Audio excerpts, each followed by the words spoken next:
Have you ever listened to someone and you feel so much connection with this person? Now, if you have this experience, you are in luck because now you know what authenticity actually feels like. In this video, I'm going to be discussing some of the things I think that helps with authenticity from the perspective of a content consumer and also a content creator. Stay tuned. But what is authenticity? For me, authenticity is simply aligning your present self to your true self.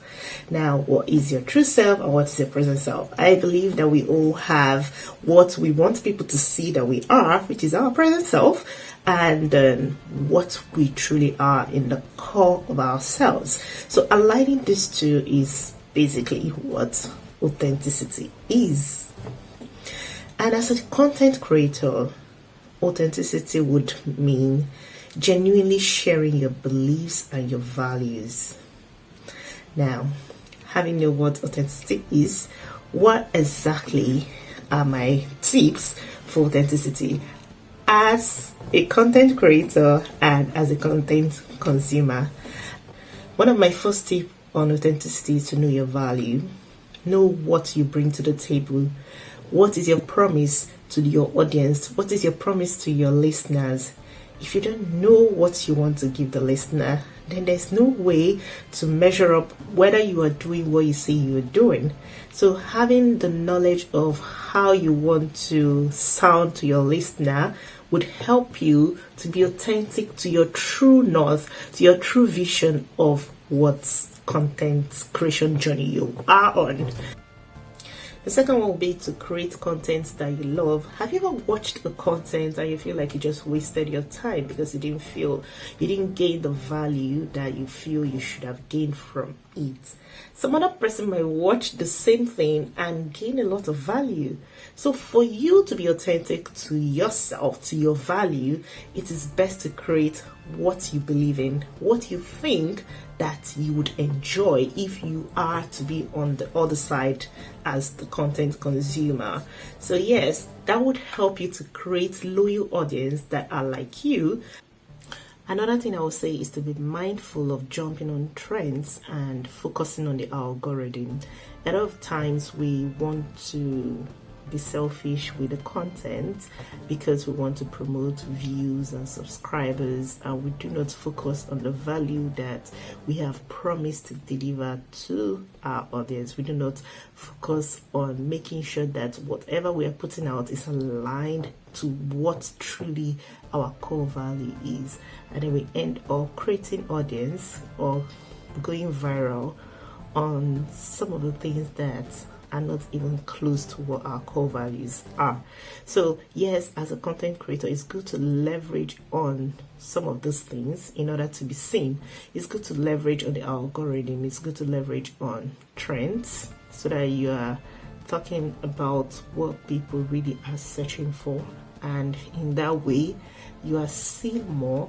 But do not focus on that and do not allow it to dilute your authenticity by talking about it in such a way that it doesn't align with your values. So even if you're leveraging on these trends, to try as much as possible to connect it with what your true values are. That way your listener is still gaining value even though you are also gaining views. So another thing I want to say is about authenticity, which is the major thing, is to speak from the heart. Do not try to rationalize a lot of things before you talk about it. If you keep rationalizing if the things you're saying are politically correct or perhaps appealing to a particular audience, or you might end up just squashing whatever creativity comes from your heart, whatever creativity comes from your inner core. So a way to be authentic is actually to speak from your heart. Try as much as possible to edit little and let it just flow. And if what helps with creativity is to be in the zone when you're recording. When you're really motivated about the topic you're talking about and you are in the zone, you would find that it flows seamlessly. But when you're trying to think about it while you're doing it, I mean, think about how you'll be perceived and all of that. It's your ego talking, right? And it's also perhaps the number of subscribers that you're thinking of, or the number of views that you're thinking of.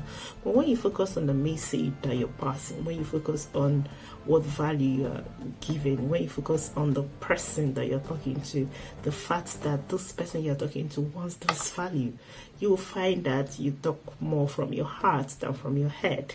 So leave the stats behind, leave the algorithm behind, leave all the trends behind, and let's get value across to whoever your listener may be. And then my last one is to promote brands that you align with. So a lot of times people tend to promote brands that are the highest bidder, but have you thought about how it aligns with your core value? I'm not saying that you shouldn't promote brands.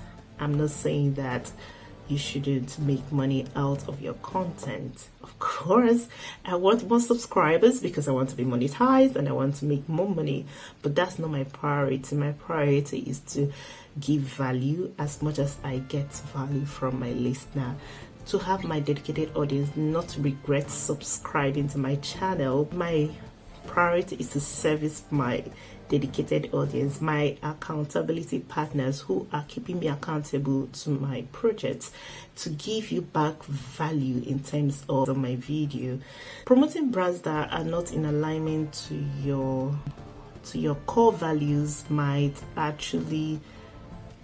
come off as being non-authentic. Then it will then look like you are focused more on making money than on actually providing the value.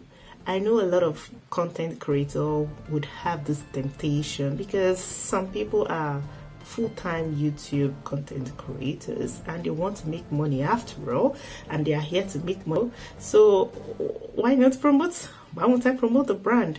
Yes, in the short term you're going to make the money you're going to, but how about the audience? How about your followers? How about the people that listen to you, believed in you, and trusted you? You will be misleading them if that is not in alignment with the core value that you preach. Finally, for you, this is a bonus tip, not for content creators, but for my listeners. It's a well-known fact that when influencers promote some brands, irrespective of the quality, irrespective of the brand, it tends to do better because those followers follow whatever he says or whatever she says. Learn to separate the brand, the influencer, from the influence. Separate the message from the messenger. You could have a good message from a bad messenger. You could also have a bad message from a good messenger, or someone that has shown track record of being a good messenger.